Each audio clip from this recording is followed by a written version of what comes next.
As a kid, I spent my summers with my grandparents on their ranch in Texas. I helped fix windmills, vaccinate cattle, and do other chores. We also watched soap operas every afternoon, especially Days of Our Lives. My grandparents belonged to a caravan club, a group of Airstream trailer owners who traveled together around the U.S. and Canada. And every few summers, we'd join the caravan. We'd hitch up the Airstream to my grandfather's car, and off we'd go, in line with 300 other Airstream adventurers. I loved and worshipped my grandparents, and I really looked forward to these trips. On one particular trip, I was about 10 years old. I was rolling around in the big bench seat in the back of the car. My grandfather was driving, and my grandmother had the passenger seat. She smoked throughout these trips, and I hated the smell. At that age, I'd take any excuse to make estimates and do minor arithmetic. I'd calculate our gas mileage and figure out useless statistics on things like grocery spending. I'd been hearing an ad campaign about smoking. I can't remember the details, but basically, the ad said, "Every puff of a cigarette takes some number of minutes off of your life." I think it might have been 2 minutes per puff.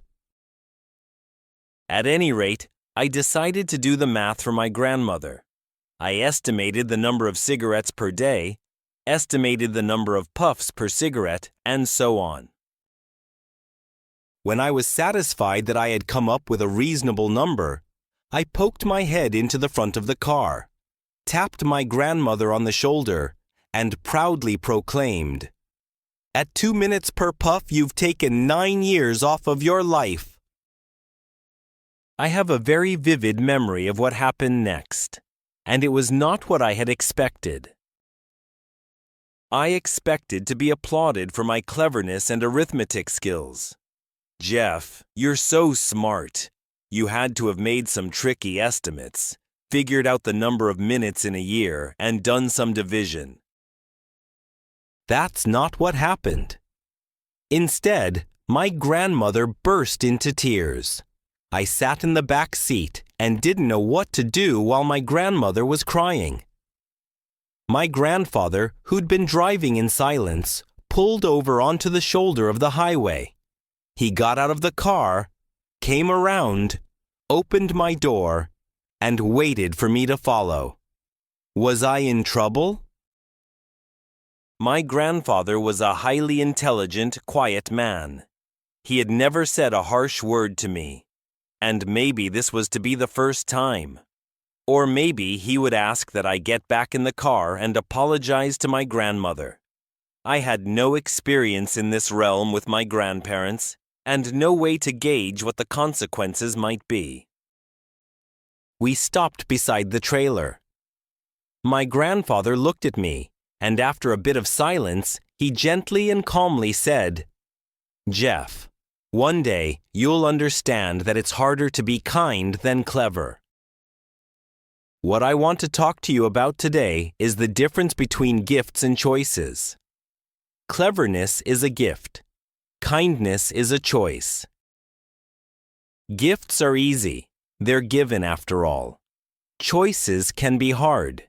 You can seduce yourself with your gifts if you're not careful. And if you do, it will probably be to the detriment of your choices. This is a group with many gifts. I am sure one of your gifts is the gift of a smart and capable brain. I am confident that's the case, because admission is competitive, and if there weren't some signs that you're clever, the dean of admissions wouldn't have let you in. Your smarts will come in handy because you will travel in a land of marvels. We humans, plodding as we are, will astonish ourselves. We'll invent ways to generate clean energy, and a lot of it. Atom by atom, we'll assemble small machines that can enter cell walls and make repairs. This month comes the extraordinary but inevitable news that we've synthesized life, and in the coming years, we'll not only synthesize it, but engineer it to specifications. I believe you'll even see us understand the human brain. Jules Verne, Mark Twain, Galileo, Newton, all the curious from the ages would have wanted to be alive most of all right now. As a civilization, we will have so many gifts, just as you, as individuals, have so many individual gifts as you sit before me. How will you use these gifts, and will you take pride in your gifts or pride in your choices? I got the idea to start Amazon 16 years ago. I came across the fact that web usage was growing at 2,300% per year. I had never seen or heard of anything that grew that fast. The idea of building an online bookstore with millions of titles, something that simply couldn't exist in the physical world, was very exciting to me. I'd just turned 30 years old, and I had been married for a year. I told my wife Mackenzie that I wanted to quit my job and go do this crazy thing that probably wouldn't work, since most startups don't. And I wasn't sure what would happen after that. Mackenzie, also a Princeton grad and sitting here in the second row, told me I should go for it. As a young boy, I had been a garage inventor. I had invented an automatic gate closer out of cement-filled tires, a solar cooker that didn't work very well out of an umbrella and aluminum foil, baking pan alarms to entrap my siblings. I'd always wanted to be an inventor, and she wanted me to follow my passion. I was working at a financial firm in New York City with a bunch of very smart people, and I had a brilliant boss I much admired. I went to my boss and told him I was going to start a company selling books on the internet. He took me on a long walk in Central Park, listened carefully to me, and finally said, "That sounds like a really good idea. But it would be an even better idea for someone who didn't already have a good job."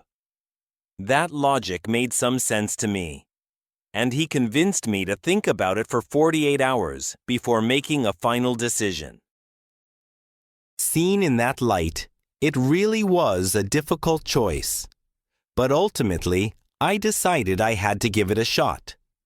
I didn't think I'd regret trying and failing, and I suspected I would always be haunted by a decision not to try at all. After much consideration, I took the less safe path to follow my passion, and I'm proud of that choice. Tomorrow, in a very real sense, your life, the life you author from scratch on your own, begins. How will you use your gifts? What choices will you make? Will inertia be your guide, or will you follow your passions? Will you follow dogma, or will you be original? Will you choose a life of ease, or a life of service and adventure? Will you wilt under criticism, or will you follow your convictions? Will you bluff it out when you're wrong, or will you apologize? Will you guard your heart against rejection, or will you act when you fall in love? Will you play it safe, or will you be a little swashbuckling? When it's tough, will you give up, or will you be relentless? Will you be a cynic, or will you be a builder? Will you be clever at the expense of others, or will you be kind? I will hazard a prediction. When you are 80 years old and, in a quiet moment of reflection, narrating for only yourself the most personal version of your life story, the telling that will be most compact and meaningful will be the series of choices you have made.